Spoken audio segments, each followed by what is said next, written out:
الله وبركاته. إن الحمد لله وحده والصلاة والسلام على من لا نبي بعده اما بعد. سلف صالحین کی نصیحتیں اور ان کی وصیتیں لگاتار ہر ہفتے ہمارے سامنے سے گزر رہی ہیں، اور یہ ہماری 11ویں مجلس ہے. سلف صالحین یعنی صحابہ اور تابعین اور جو علماء ان کے منہج اور مسلک پر چلنے والے ہیں، صحابہ کے طریقے پر زندگی گزارنے والے ہیں، ان کی جو مبارک وصیتیں ہیں ان پر ہماری گفتگو ہو رہی ہے، اور یہ 11ویں مجلس ہے. اس سے قبل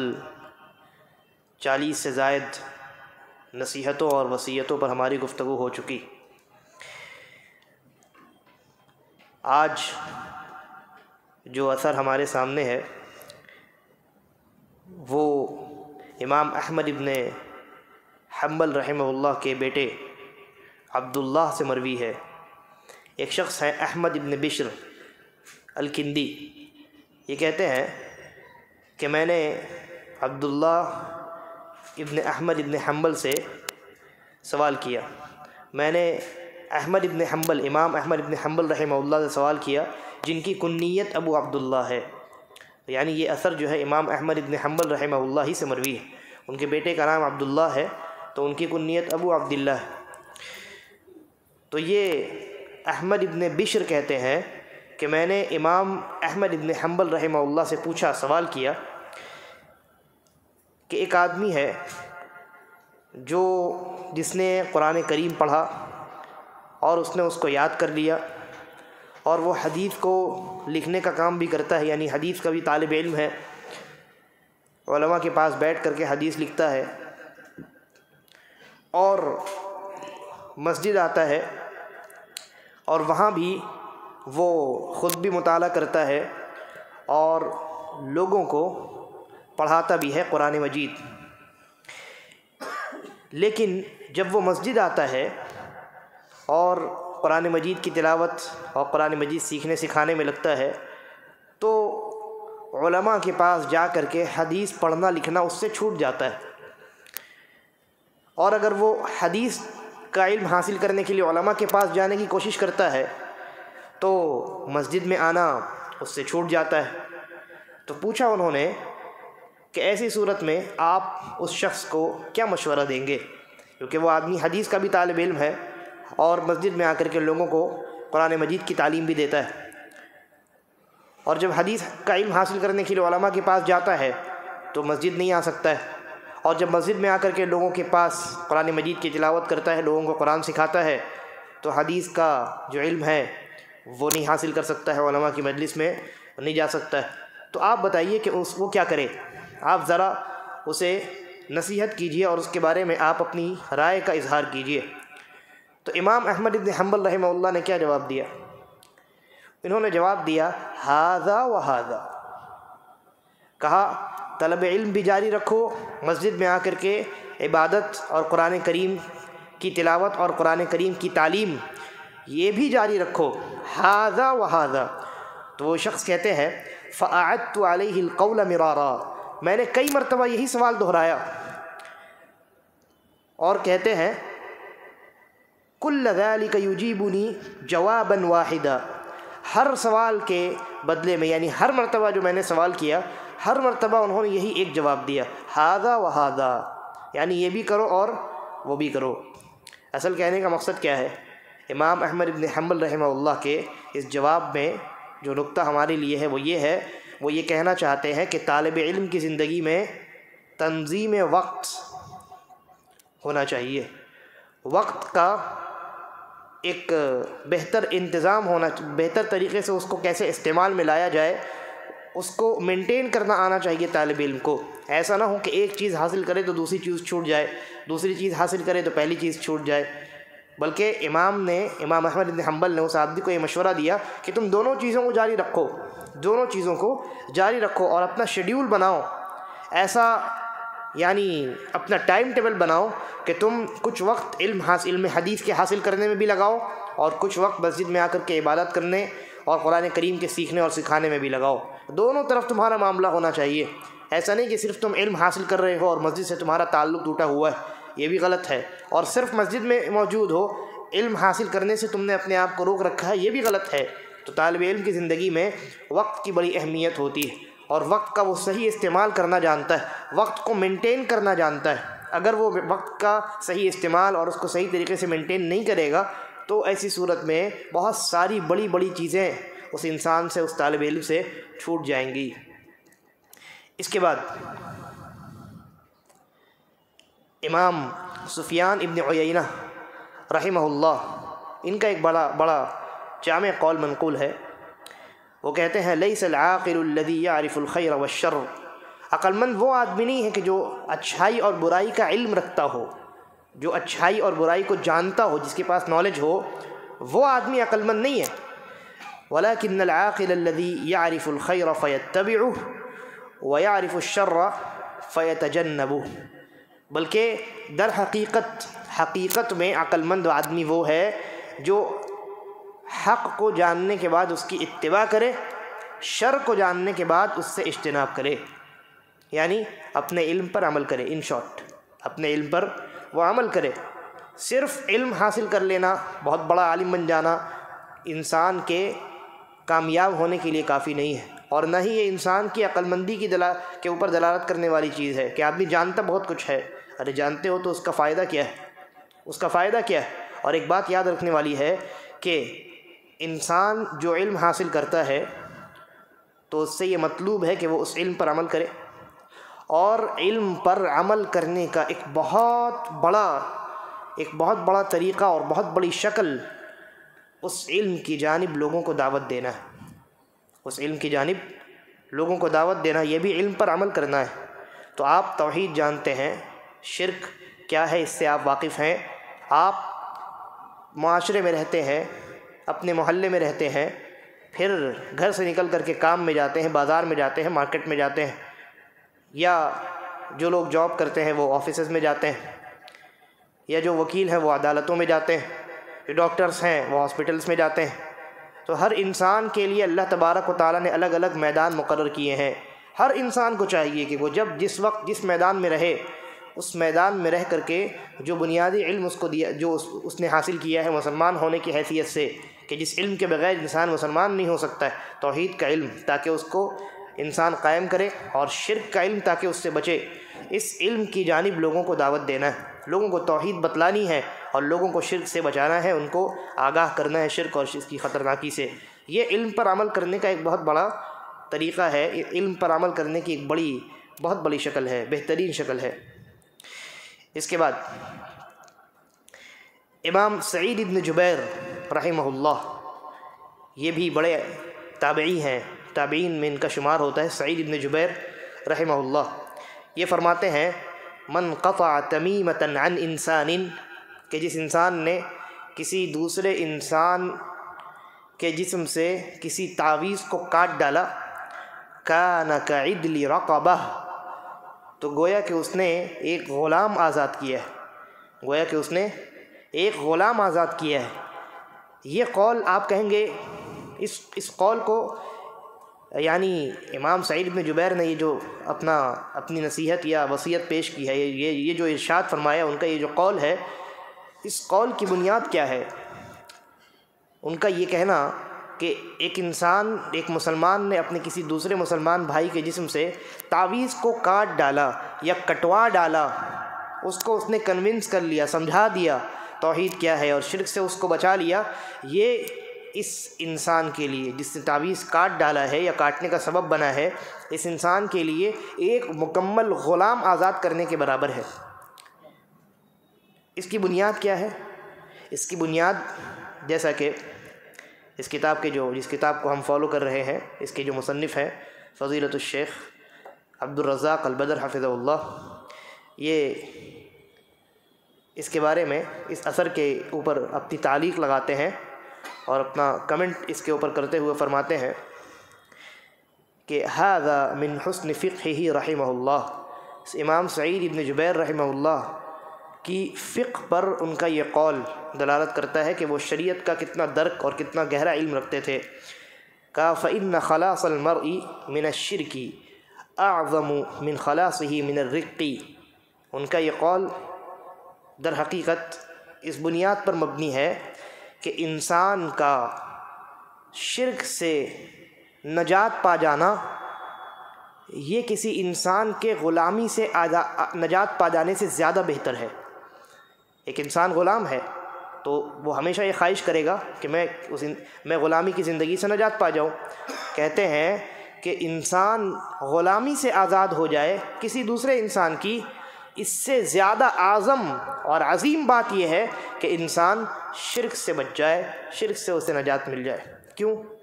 اس لیے کہ اگر کسی انسان کی غلامی وہ دنیا میں ہے تو پھر یہ غلامی تو ختم ہو جائے گی، اور دنیا میں کوئی کسی کا غلام نہیں ہوگا، آخرت میں کوئی کسی کا غلام نہیں ہوگا۔ لیکن اگر کوئی انسان دنیا میں اللہ رب العالمین کے ساتھ شرک کرتے ہوئے زندگی گزارتا ہے تو قیامت میں وہ انسان جہنم میں داخل کیا جائے گا، اور اس کی یہ آزاد والی زندگی جو دنیا میں اس نے گزاری تھی یہ بیکار ہوگی۔ تو ایک غلام ہے جو توحید پر گامزن ہے، اور ایک آزاد آدمی ہے جو شرک میں مبتلا ہے۔ قیامت میں جب فیصلہ ہوگا تو یہ غلام آدمی اپنی توحید کی وجہ سے وہاں جنت میں داخل ہو جائے گا، اور یہ آزاد آدمی دنیا میں بڑی آزادی کی زندگی گزارتا تھا اپنے شرک کی وجہ سے جہنم میں داخل ہو جائے گا۔ تو یہ غلامی بہتر ہوئی یا یہ آزادی بہتر ہوئی؟ یہ آزادی بہتر ہوئی۔ اسی وجہ سے امام سعید بن جبیر رحمہ اللہ نے کہا کہ جس نے کسی انسان کے تعویذ کو کٹوا ڈالا تو در حقیقت یہ ایک غلام آزاد کرنے کے برابر ہے، بلکہ اس سے بہتر ہے، اس سے بہتر ہے۔ بڑا جامع قول ہے۔ اس کے بعد امام سفیان الثوری رحمہ اللہ وہ فرماتے ہیں تعوذوا باللہ من فتنة العابد الجاہل، کہ اللہ کی پناہ طلب کرو جاہل عبادت گزار سے، اللہ کی پناہ طلب کرو جاہل عبادت گزار سے، وفتنة العالم الفاجر، اور فاسق و فاجر عالم شخص سے، فإن فتنتهما فتنة لكل مفتون، اس لیے کہ ان دونوں کا فتنہ لوگوں کو اپنے گرفت میں لے لینے والا ہے۔ ہر وہ شخص جو فتنے میں مبتلا ہو جائے گا، یعنی آسانی سے مبتلا ہو سکتا ہے، وہ انسان آسانی سے ان دونوں قسم کے لوگوں کے فتنے میں مبتلا ہو جائے گا۔ کیونکہ ایک عابد آدمی جو ہوتا ہے، عبادت گزار آدمی جو ہوتا ہے، تو بظاہر ایسا لگتا ہے کہ یہ بڑا نیک آدمی، اور نیک لوگوں کو دیکھ کر کے لوگ اس کی جانب کھینچے چلے جاتے ہیں، اس کی صحبت اختیار کرنا چاہتے ہیں، اس کو بڑا مبارک آدمی تصور کرتے ہیں۔ تو ایک آدمی ہے جو بڑا عبادت گزار ہے لیکن جاہل ہے، یعنی وہ عبادت تو کر رہا ہے لیکن جہالت کی بنیاد پر کر رہا ہے، اللہ کو راضی کرنے کی بڑی کوششیں کر رہا ہے، لیکن اس کا طریقہ وہ نہیں ہے جو اللہ نے بتایا۔ وہ علم کی بنیاد پر عبادت نہیں کر رہا ہے بلکہ جہالت کی بنیاد پر عبادت کر رہا ہے، اور ایسے لوگ معاشرے میں بہت ہیں۔ الگ الگ لوگ مختلف طریقے نکال لیتے ہیں کہ ہاں یہ بھی عبادت ہے، یہ بھی عبادت ہے، یہ بھی عبادت ہے، قرآن پڑھنا ایک عبادت ہے، لیکن ایک ساتھ اکٹھے بیٹھ کر کے میت کے گھر میں جمع ہو کر کے قرآن مجید کی تلاوت کرنا یہ عبادت نہیں ہے۔ تو بہت سارے لوگ آپ دیکھیں گے کسی کا انتقال ہوتا ہے، یا کوئی نیا گھر لیتا ہے، یا کسی کے گھر میں شادی ہے، کچھ بھی ہے، بس 10 لوگ جمع ہو گئے اور سارے لوگ مل کر کے ایک ساتھ بیٹھ کر کے قرآن مجید کی تلاوت کر رہے ہیں، تو وہ یہ سمجھتے ہیں کہ ہم تو اللہ کی عبادت کر رہے ہیں، لیکن وہ یہ نہیں سمجھتے کہ ان کی عبادت جہالت پر مبنی ہے، علم کی بنیاد پر وہ عبادت نہیں کر رہے ہیں، اس لیے کہ ان کا یہ طریقہ نبی اکرم صلی اللہ علیہ وسلم کا طریقہ نہیں ہے۔ شریعت کا جو علم ہے اس علم پر اس طریقے کی بنیاد نہیں ہے، بلکہ یہ ان کی خواہشات کی بنیاد پر ایجاد کردہ طریقہ ہے۔ تو وہ یہ سمجھتے ہیں کہ ہم تو بڑے عبادت گزار ہیں۔ اور اسی طریقے پر 15ویں شعبان کی رات کو آپ دیکھ لیجئے، 27ویں رجب کی شب کو آپ دیکھ لیجئے، رات لوگ جاگ کر کے گزار دیتے ہیں، خوب قرآن پڑھتے ہیں، بہت سارے لوگ جو ہے بکثرت نوافل کا اہتمام کرتے ہیں، روزے بھی رکھتے ہیں، عبادت کر رہے ہیں نا، بظاہر کتنے عبادت گزار ہیں ماشاءاللہ، لیکن ان کی عبادت کی بنیاد شرعی علم نہیں ہے بلکہ جہالت ہے۔ ان کی عبادت کی بنیاد جہالت ہے۔ بظاہر وہ عبادت کر رہے ہیں اپنے زعم میں، وہ یہ سمجھتے ہیں کہ یہ عبادت ہے، لیکن در حقیقت ان کی عبادت کی بنیاد جہالت ہے، کیونکہ شرعی جو علم ہمیں عطا کیا گیا ہے اس علم میں ایسے اعمال کو عبادت نہیں کہا گیا۔ تو امام سفیان الثوری رحمہ اللہ کہتے ہیں ایسے عبادت گزار جہال سے پناہ طلب کرو، اس لیے کہ ان کو دیکھ کر کے لوگ، ایک آدمی عبادت کرنے کے لیے کھڑا ہو گیا، 10 لوگ اور آ گئے، پھر 20 لوگ اور آ گئے، آہستہ آہستہ یہ سلسلہ دراز ہوتا چلا جاتا ہے، لوگ فتنے میں مبتلا ہو جاتے ہیں، یہ نہیں دیکھتے کہ یہ انسان جو عبادت کر رہا ہے اس کے عبادت کا طریقہ درست ہے کہ نہیں، یہ عمل جس کو اس نے عبادت قرار دے دیا ہے حقیقت میں شرعی جو علوم ہیں ان میں، ان کے مطابق، ان کی روشنی میں یہ عمل اس کا عبادت ہے بھی کہ نہیں، تو لوگ بہت آسانی کے ساتھ فتنے میں مبتلا ہو جاتے ہیں۔ اس لیے کہ شیطان کا ایک وسوسہ بہت بڑا ان کے درمیان ہوتا ہے، اگر کوئی انسان منع کرنے کے لیے جائے تو لوگ کہتے ہیں ارے آپ نماز پڑھنے سے روکتے ہیں، آپ قرآن پڑھنے سے روکتے ہیں، آپ روزہ رکھنے سے روکتے ہیں، ہے نا، اس طرح کے الفاظ لوگ کہتے ہیں، در حقیقت یہ شیطانی وسوسے ہیں، ہم ان عبادات سے نہیں روکتے، بلکہ آپ نے ان عبادات کا جو طریقہ اختیار کر رکھا ہے ہم ان طریقوں پر اعتراض کرتے ہیں کیونکہ وہ نبی اکرم صلی اللہ علیہ وسلم سے ثابت نہیں ہے۔ تو ایک تو یہ، اور کہتے ہیں دوسرا یہ کہ وَفِتْنَةِ الْعَالِمِ الْفَاجِرِ، اور فاسق و فاجر عالم کے فتنے سے بھی انسان کو اجتناب کرنا چاہیے، اس لیے کہ ایک آدمی بڑا جانکار ہے، بڑا عالم ہے، شریعت کے علوم کا بڑا ماہر ہے، لیکن فاسق و فاجر ہے، وہ اس کے اخلاق درست نہیں ہے، اس کے اعمال درست نہیں ہے، اس کو معلوم ہے کہ نماز پڑھنا چاہیے لیکن خود نمازی نہیں ہے، اس کو معلوم ہے کہ جھوٹ نہیں بولنا چاہیے، سود نہیں کھانا چاہیے، لیکن خود ان چیزوں میں ملوث ہے، یعنی اپنے علم پر عمل کرنے والا نہیں۔ کہنے کا مقصد یہ ہے کہ ایسا کوئی اگر عالم ہے جو اپنے علم پر خود عمل نہیں کرتا ہے، وہ علم کہ جس پر عمل کرنا اس کے لیے واجب ہے، جس میں اس کو اختیار نہیں دیا گیا ہے، وہ خود اپنے اس علم پر عمل نہیں کرتا ہے، تو ایسے انسان سے اجتناب کرنا چاہیے، ان دونوں قسم کے لوگوں سے اجتناب کرنا چاہیے، اس لیے کہ ان کی صحبت میں اگر آپ بیٹھیں گے تو آپ کے اندر بھی وہی خصلت پیدا ہو جائے گی جو ان کے اندر ہے۔ آپ اگر کسی عالم کو دیکھیں کہ وہ ممبر پر بیٹھ کر کے لوگوں کو یہ تعلیم دیتا ہے کہ جھوٹ نہیں بولنا چاہیے، اور خود اس کی مجلس میں اگر آپ شامل ہو جائیں تو آپ یہ پائیں گے کہ وہ بہت بڑا جھوٹا آدمی ہے، تو پہلے جو لوگ جو اس کی مجلس میں شامل نہیں ہوئے تھے وہ پہلے جھوٹ کو بڑا گناہ تصور کرتے تھے اور جھوٹ بولنے سے اجتناب کرتے تھے، ان کی جرأت نہیں ہوتی تھی کہ میں جھوٹ بولوں، لیکن جب وہ ایسے عالم کی مجلس میں شامل ہوتے ہیں جو خود بولتا ہے جھوٹ نہیں بولنا چاہیے اور پھر دھڑلے سے جھوٹ بولتا ہے، تو ان لوگوں کے اندر بھی اس کی جرأت دیکھ کر کے جرأت پیدا ہو جاتی ہے، ان کی صحبت کا اثر ان لوگوں کے اوپر بھی ہو جاتا ہے۔ اس لیے ان دونوں قسم کے لوگوں سے انسان کو پناہ طلب کرنی چاہیے اور ان کی صحبت سے انسان کو اجتناب کرنا چاہیے، ایک جاہل عبادت گزار اور ایک فاسق و فاجر عالم شخص۔ اس کے بعد عبداللہ ابن عباس رضی اللہ عنہما صحابی ہیں، یہ بیان فرماتے ہیں کہ یکرہ ان یقوم الرجل الی الصلاۃ وہو کسلان، کہ کوئی انسان نماز ادا کرنے کے لیے اٹھے اور اس کے جسم کے اوپر سستی طاری ہو، یہ عمل پسندیدہ نہیں ہے، یہ عمل پسندیدہ نہیں ہے۔ مومن جو انسان ہوتا ہے حقیقی معنی میں وہ نماز کے وقت میں سستی نہیں دکھاتا،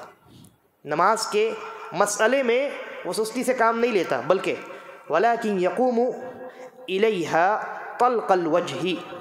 بلکہ مومن انسان جو ہوتا ہے وہ ایسے چہرے کے ساتھ نماز کے لیے اٹھتا ہے کہ جس میں بشاشیت نظر آتی ہے، یعنی وہ چہرہ کھلا ہوا چہرہ ہوتا ہے، بالکل کھلے ہوئے چہرے کے ساتھ مومن آدمی نماز کے لیے اٹھتا ہے۔ عظیم رغبہ، اور اس کے دل میں چاہت ہوتی ہے، ایک چاہت کے ساتھ وہ نماز کے لیے اٹھتا ہے۔ شدید الفرح، اور خوشی کے ساتھ، بہت زیادہ خوشی کے ساتھ وہ نماز کے لیے اٹھتا ہے، یعنی جب نماز کا وقت ہوتا ہے تو مومن کے دل میں خوشی پیدا ہو جاتی ہے، بہت خوش ہوتا ہے کہ اب نماز کا وقت آیا ہے۔ کیوں؟ کہا فَإِنَّهُ يُنَاجِي اللہ عز وجل، اس لیے کہ نماز میں وہ مومن اللہ رب العالمین سے سرگوشی کرتا ہے، اللہ رب العالمین سے پرسنل گفتگو کرتا ہے۔ وَإِنَّ اللَّهَ عَزَّ وَجَلَّ أَمَامَهُ، اور اللہ رب العالمین اس آدمی کے سامنے ہوتا ہے، یغفر لہ، اس کی مغفرت کر رہا ہوتا ہے، ویجیبہ اذا دعاہ، اور جب نماز میں وہ اپنے رب سے دعا کرتا ہے تو اللہ اس کی دعا کو قبول کر رہا ہوتا ہے، ویتلو ہذہ الآیہ، اور عبداللہ ابن عباس رضی اللہ عنہما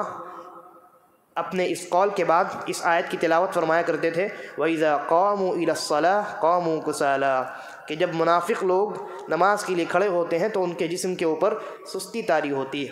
یعنی نماز کے لیے کھڑے ہوتے وقت، نماز کے لیے جاتے وقت، گھر سے نکلتے وقت اگر کسی انسان کے اوپر سستی طاری ہے تو اسے اپنے ایمان کا جائزہ لینا چاہیے، اس لیے کہ یہ حرکت منافقوں کی حرکت ہے، مومنوں کی حرکت نہیں، بلکہ مومن انسان تو بڑا خوش ہوتا ہے، کھلے ہوئے چہرے کے ساتھ، انتہائی خوشی کے ساتھ اور ایک چاہت کے ساتھ وہ نماز کے لیے کھڑا ہوتا ہے کہ اب مجھے اپنے رب سے گفتگو کرنے کا موقع میسر ہوا ہے، اور میں اپنے رب سے دعا کروں گا وہ قبول کرے گا، میں استغفار کروں گا وہ مجھے بخشے گا، ہے نا۔ تو مومن کی صورتحال یہ ہوتی ہے، اس لیے اگر نماز کے معاملے میں ہماری زندگی میں اگر کوتاہی نظر آ رہی ہے تو اپنے ایمان کی تجدید کرنے کی ضرورت ہے، ایمان کو تازہ کرنے کی ضرورت ہے، ایمان کا جائزہ لینے کی ضرورت ہے۔ اس کے بعد امام فضیل ابن عیاض رحمہ اللہ یہ بیان فرماتے ہیں، کہتے ہیں انما یہابک الخلق علی قدر ہیبتک للہ، کہ اللہ کی مخلوق آپ سے اتنی ہی ہیبت رکھے گی جتنی ہیبت آپ اللہ سے رکھیں گے۔ ہیبت کہتے ہیں ایسے خوف کو جس میں کچھ تعظیم بھی ہوتی ہے، تعظیم کی وجہ سے انسان کے اوپر جو صورتحال طاری ہوتی ہے اسے ہیبت کہتے ہیں۔ تو امام فضیل ابن عیاض رحمہ اللہ کہتے ہیں کہ ایک انسان اپنے رب سے جتنا خوف کھانے والا اور ڈرنے والا اور ہیبت کھانے والا ہوگا، اللہ کی مخلوقات یعنی دوسرے لوگ اس انسان سے اسی حساب سے ڈرنے والے ہوں گے۔ تو جو انسان اللہ رب العالمین سے جتنا زیادہ خوف کھانے والا ہے وہ انسان اتنا محفوظ ہے، کیونکہ مخلوقات کے دل میں اس انسان کے تعلق سے اللہ رب العالمین نے ایک ہیبت رکھی ہے، اسے کوئی نقصان نہیں پہنچائے گا۔ جو انسان اللہ سے جتنا زیادہ ڈرنے والا ہے، مخلوقات اللہ کی جو ہیں، تمام مخلوقات چاہے وہ انسان ہوں یا جنات ہوں یا کیڑے مکوڑے ہوں، کچھ بھی ہوں، وہ تمام مخلوقات اللہ سے ڈرنے والے بندے سے خوف کھاتی ہے۔ اسی لیے امام ابن القیم رحمہ اللہ نے بعض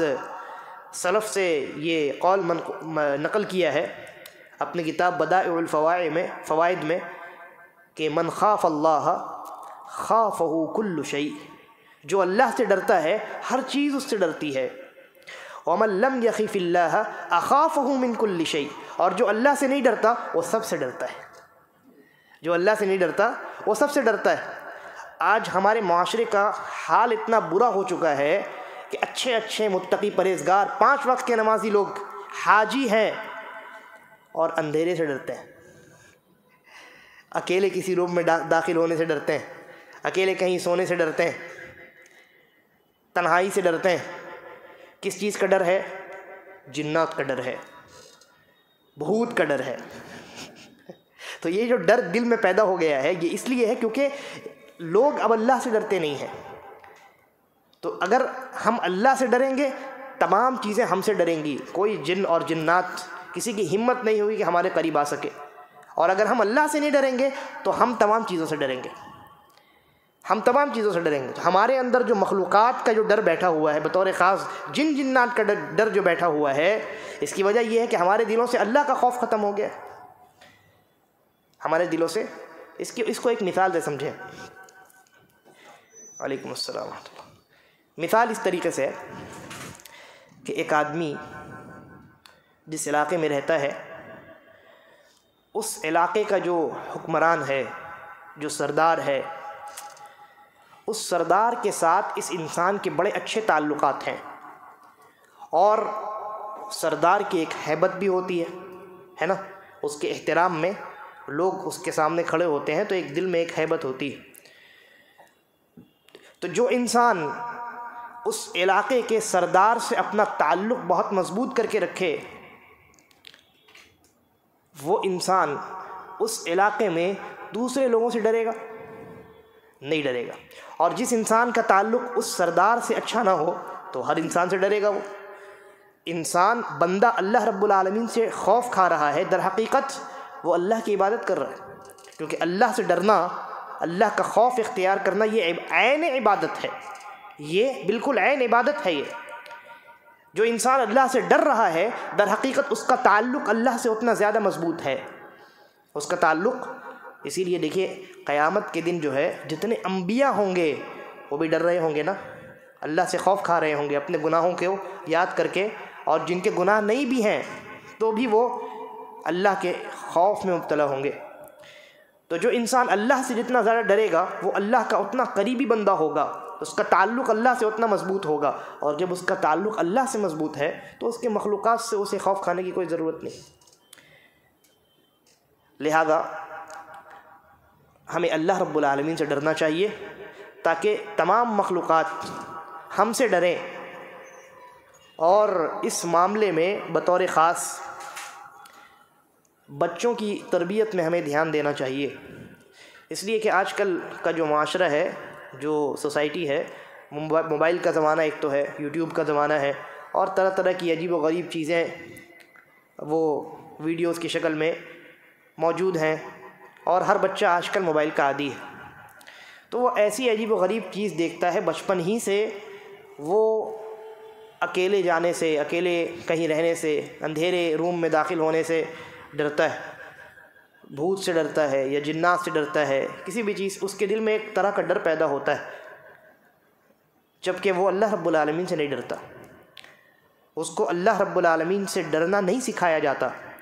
ہاں، ماں باپ اسے اندھیرے سے ڈراتے ہیں، بچہ نہیں سو رہا ہے تو سو جاؤ، ورنہ کچھ بھی نام لیا جاتا ہے، تو یہ در حقیقت آپ اس کے دل میں غیر اللہ کا ڈر بیٹھا رہے ہیں۔ یہ ڈر نہ بیٹھائیے، بلکہ آپ اللہ کا ڈر بیٹھائیے، اللہ کا ڈر بیٹھائیے بچے کے دلوں کے اندر۔ یہ بچے کی تربیت میں ایک بڑا اہم نقطہ ہے۔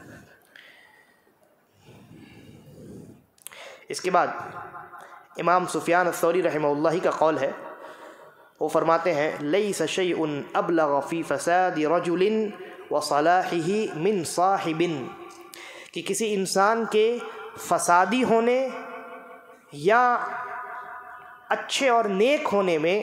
جو سب سے بڑا رول ادا کرنے والا ہوتا ہے وہ اس کا دوست ہوتا ہے، وہ اس کا دوست ہوتا ہے۔ انسان نیک ہے یا برا ہے یہ فیصلہ کیا جاتا ہے اس کے دوست کو دیکھ کر کے، اس لیے کہ دوست کا جو اثر ہے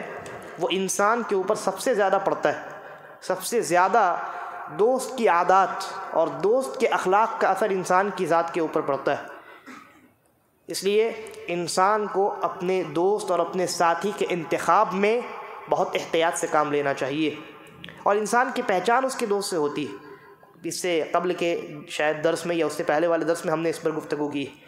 انسان اپنے دوست سے پہچانا جاتا ہے۔ کیوں پہچانا جاتا ہے؟ کیونکہ ہر انسان اسی کو اپنا دوست بناتا ہے جس سے اس کا مزاج ملتا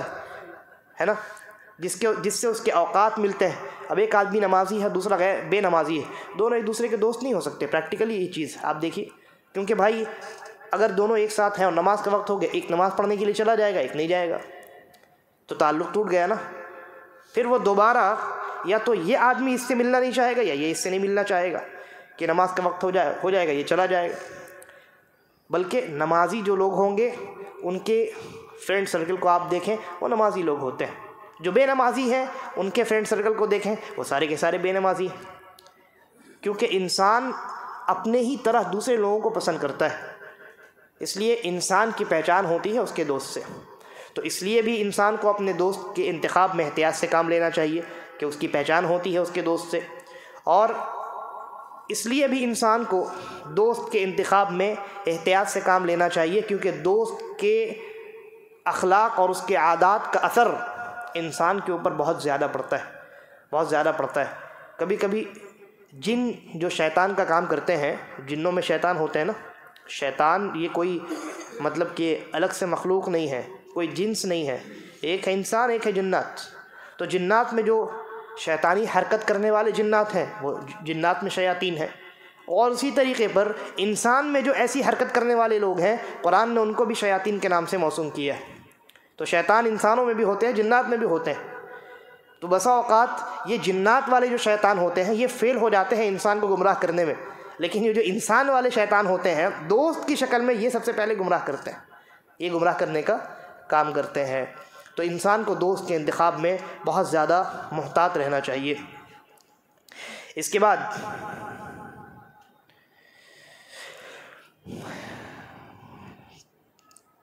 ابو الملیح کہتے ہیں کہ میں نے میمون رحمہ اللہ کو یہ کہتے ہوئے سنا، العلماء ہم ضالتی فی کل بلدہ، کہ جس شہر میں میں جاتا ہوں اس شہر میں علماء میری گمشدہ چیز کی طرح ہوتے ہیں، وہم بغیتی، اور وہی میرا مقصد ہوتے ہیں، یعنی ان کی صحبت اختیار کرنا، ان کی مجلس میں بیٹھنا، یہی میرا مقصد ہوتا ہے۔ ووجدت صلاح قلبی فی مجالس العلماء، اور میں نے اپنے دل کی اچھائی اور دل کی صلاح کو علماء کی مجلس میں پایا ہے، علماء کی مجلس میں پایا ہے۔ لہذا انسان کو چاہیے کہ وہ ایسے انسان کی صحبت اختیار کرے جو شریعت کا عالم ہے، جو اپنے رب کو جانتا ہے، جو اپنے نبی کو جانتا ہے، جو اپنے دین کو جانتا ہے، اور اس کے رب نے اسے کیا کرنے کا حکم دیا ہے اس سے وہ واقف ہے، اور اس کے رب نے اس کو کن چیزوں سے دور رہنے کا حکم دیا ہے وہ اس سے واقف ہے۔ چنانچہ وہ جن چیزوں کے کرنے کا حکم دیا گیا ہے اس کے اوپر عمل کرتا ہے، اور جن چیزوں سے رکنے کا حکم دیا گیا ہے اس سے رکتا ہے، اور ساتھ ساتھ اپنے ملنے جلنے والوں کو بھی نیکی کا حکم دیتا ہے اور برائی سے روکتا ہے۔ تو ایسے لوگوں کی جب آپ صحبت اختیار کریں گے یہی لوگ حقیقت میں علماء ہیں۔ تو اگر ایسے علماء کی، باعمل علماء کی آپ صحبت اختیار کریں گے تو ان کا اثر آپ کے اوپر کیسے نہیں ہوگا، دل کی اصلاح کیسے نہیں ہوگی، انسان کی اصلاح کیسے نہیں ہوگی۔ اس لیے انسان کو کوشش کرنی چاہیے کہ وہ علماء کی مجلس اختیار کرے، ایسے علماء جو سنجیدہ حقیقی معنی میں جو علماء ہیں اور جو اپنے علم پر عمل کرنے والے علماء ہیں، جو صرف زبان سے جو بولتے ہیں بس اسی تک محدود نہیں رہتے بلکہ اپنی باتوں پر عمل کرنے والے ہوتے ہیں۔ ایسے علماء کی صحبت اختیار کرنا انسان کو سدھار دیتا ہے۔ بسا اوقات بہت سارے لوگ ہم نے دیکھے ہیں ایسے کہ جو بالکل یعنی عجیب و غریب طرح کی زندگی گزارا کرتے تھے، آوارگی کی زندگی گزارا کرتے تھے، لیکن علماء کے پاس انہوں نے بیٹھنا شروع کیا اور آہستہ آہستہ ان کی ایسی اصلاح ہوئی کہ ان کی زندگی سدھر گئی اور نیک لوگوں میں ان کا شمار ہونے لگا۔ اس لیے علماء کی صحبت یہ بڑی اہم چیز ہے۔ اسی لیے یہ کہتے ہیں کہ العلماء ہم ضالتی فی کل بلدہ، میں جہاں جاؤں وہاں سب سے پہلے، جس شہر میں جس ملک میں جاؤں وہاں سب سے پہلے میں علماء کو تلاش کرتا ہوں، میں ان کو اپنی گمشدہ چیز کی طرح سمجھتا ہوں کہ جیسے کوئی چیز گم ہو جائے تو ان کی تلاش میں، اس چیز کی تلاش میں انسان کتنی کوشش کرتا ہے۔ تو کہتے ہیں کہ میں کہیں بھی جاؤں وہاں علماء کی مجلس کو ویسے ہی تلاش کرتا ہوں جیسے کہ میری گمشدہ چیز کی تلاش میں کرتا ہوں،